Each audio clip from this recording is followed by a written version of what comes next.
are using approximation techniques, Simpson's rule, trapezoid rule, midpoint rule, to approximate area under curves, sometimes curves that are way too complicated to do by ordinary methods of integration. So we're going to do approximate integration. In this case, we've got a kind of a thorny product here, e to the root x power times the sine of x. Just between 0 and 3, it's sort of interesting. A lot of the examples in the book are very kind of boring with straight lines almost. So a little bit more interesting. And we're going to use an Excel sheet or a Google spreadsheet to do some of the number crunching. So let me take you there. Note that function e to the root x times sine of x. Here is our Excel sheet. This is all pretty straightforward. I would really encourage you to try to learn some of these basic skills. I'm no master, but it's something you can pick up fairly quickly. I just numbered my slices. That is totally unnecessary. Here are my x values. Now I was trying to get a twofer. I was breaking it down just to go back to the graph. Whoops, wrong graph, different problem. Where you can see that if I'm going from 0 to 3 and I'm going with 6 even subintervals, that'll be every half. So 3 minus 0 divided by 6 is 1/2. But then if I'm doing midpoint formula where these dotted black lines are, I'll need values there. And so that's at the 1/4, 3/4, and then to keep that pattern going, it'd be 1 1/4 and 1 3/4 and so on. So I've got all of those values, the quarter values and the half values that are in green. So going back to this, the quarter values would be this one and then this one, the ones that I filtered out for the midpoint and the trapezoid rule. Okay, so what I did, just to break it down, I have this column here. This column here is e to the root x. And then this column here is just the sine of x, and then this is f of x, where I've multiplied those two values together. So you can see when I click on this, well, just to get started, if you type in a few values, Google Sheets is smart enough to see what the pattern is, and you can just click on a certain subset. In this case, if I hold the shift key down, I drag this down, it should just keep that pattern going. And you can see that it did right there. It's adding a quarter on each time. So start a pattern, drag it down, and you'll see that it'll complete that pattern. Now here, I just type in what the formula is.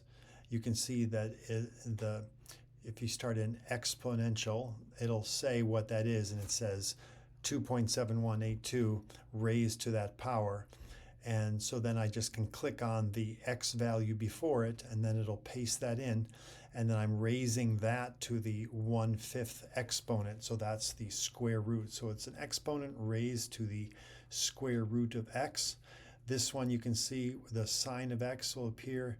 You type in equals and then the sign, and it tells you that this is in radians. So you know you're in radian mode. And then again, you click way back on the B column, the B3, and it'll then take the sine of that value in radians. And then this one will be the product of those two, C3 times D3.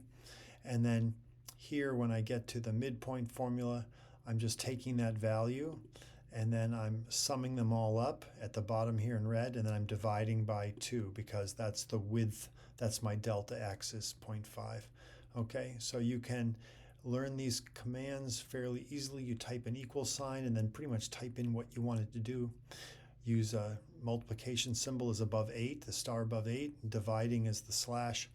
So again, trapezoid values, I take these values and then I just do that pattern where I multiply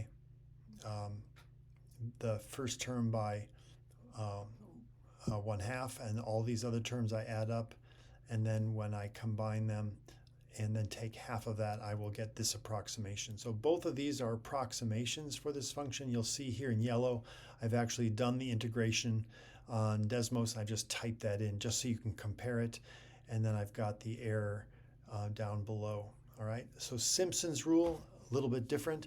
You'll see that I've got the values at those points, the 0 point, and then the final point where x equals 3. And then here are my Simpson's rule multipliers. Those are the coefficients. Starts off with 1, ends in 1, has to be an even number of subintervals so that then when you add on those endpoints, you get this pattern working of 1, then 4, 2, 4, 2, 4, 2, until eventually you get to the end and you go 4, 1. When you multiply those across and add them all up, then you divide by the delta x over 3. Okay, and so there it is. This is the Simpson's rule approximation, 6.9927, and you can look at how close that is to 6.98. All right, so that's how you can do this homework in Excel. When it comes to the error bounds, if you go back to the graphing on Desmos, you can see that one of the things you need for the error bound is the maximum value that you might have with the second or the fourth derivative. So here my function is f of x.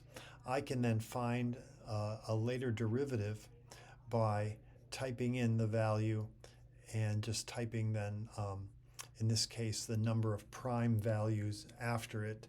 So if I turn this on here, you can see that's the derivative. I'm going to turn off everything else, just so we don't have any of this other confusion. Okay, there's my derivative value. Now the thing about some of these more complicated function is that you can occasionally get something like this where you've got a division by 0 when you're taking the derivative of a square root of x. You can wind up with an x in a denominator of one part, and that explodes it to infinity.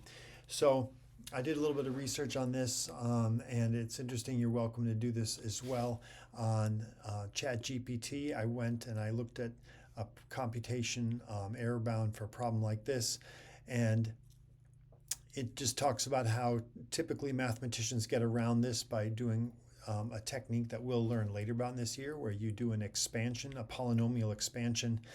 And what this does is it reduces this function to a polynomial, and it really eliminates the problems around zeros with these multiple derivatives. Essentially, my rule of thumb is that you can come in one of your equal subdivisions. So in this case, we've divided this into sixths. And what I can do is I can limit this to be one subdivision in at both ends. So if you notice, I go to 0.5, okay? And then if I go to 2.5, now I can take the maximum or minimum value in absolute value and use that, okay? So in this case, it's about 5.3, that lower value. Absolute value of that would be about 5.3. This would be good for my k value for my midpoint or my trapezoid rule. If I want to go to a fourth derivative, I can just get my cursor up there, and I type one more apostrophe, and I'll get another derivative, and then another derivative, and and I'm going to then, I want to go back and do that down here. I'm going to type in, sorry, I was on the wrong one. There's one more derivative. You'll see that change, and one more derivative. Now, what is the maximum value here? Now, it looks like it's slightly more than 7, or very close to 7. If I take this away and even make it like 0.25, you'll see that it can zoom up higher. If I were to go even smaller, 1.125, it would get higher still.